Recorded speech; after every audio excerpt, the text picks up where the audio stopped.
to do with God, and that should stand on the principles of God. Bishops and pastors and everybody with these titles that should know better, they did the despicable act. And so there was this man that he came from Mount Ephraim. There was a man of Mount Ephraim. And earlier, some time ago, I spoke about Joseph's two sons. Remember that Joseph had two sons. The first one was Manasseh and one was Ephraim. And so Ephraim was the youngest son of Joseph. And when you find yourself in the year of Joseph, you find yourself in the year of plenty. And so many times as our life moves through this wilderness that we call the world, and our lifespan from our sunrise, that's why they call it our sunrise when we are born, and then when we die, they said that our sunset. So as long as we are alive, we are in the rising sun. Praise the name of the Lord. And so when Jacob was about to die, I shared this already. Jacob was about to die. He wanted to bless the sons of Joseph. And so Joseph brought his two sons to Jacob to receive the blessing. And what happened is that Jacob put his right hand on Ephraim instead of Manasseh, which was the oldest son. And Joseph was not happy with that, but Jacob said, for the season that the people of God, in other words, the season that the people of God are in, they need Ephraim right now, because Ephraim works from the will. Ephraim works from the intellectual perception of our lives. He's intellectual. Ephraim understands the times. Ephraim is the understanding of the word. And when we are going through certain dilemma in our lives, we want understanding. And that is why when persons are sick, they go to the doctor to say that we want understanding. I want to know what is happening in my body.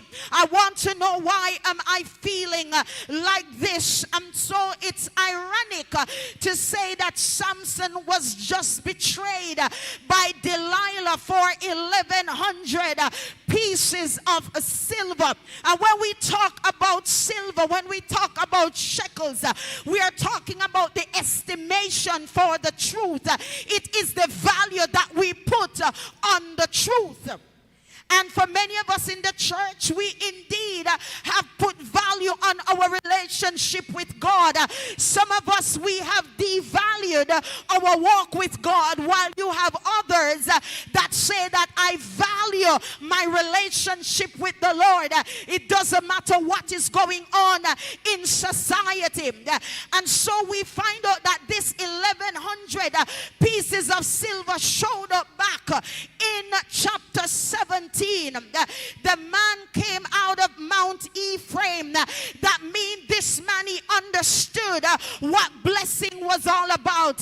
He understood the way of life and what was necessary to obtain the blessing. But even though he understood to a point, he did not go about it as how God would have him to go about it. He was doing things his own way.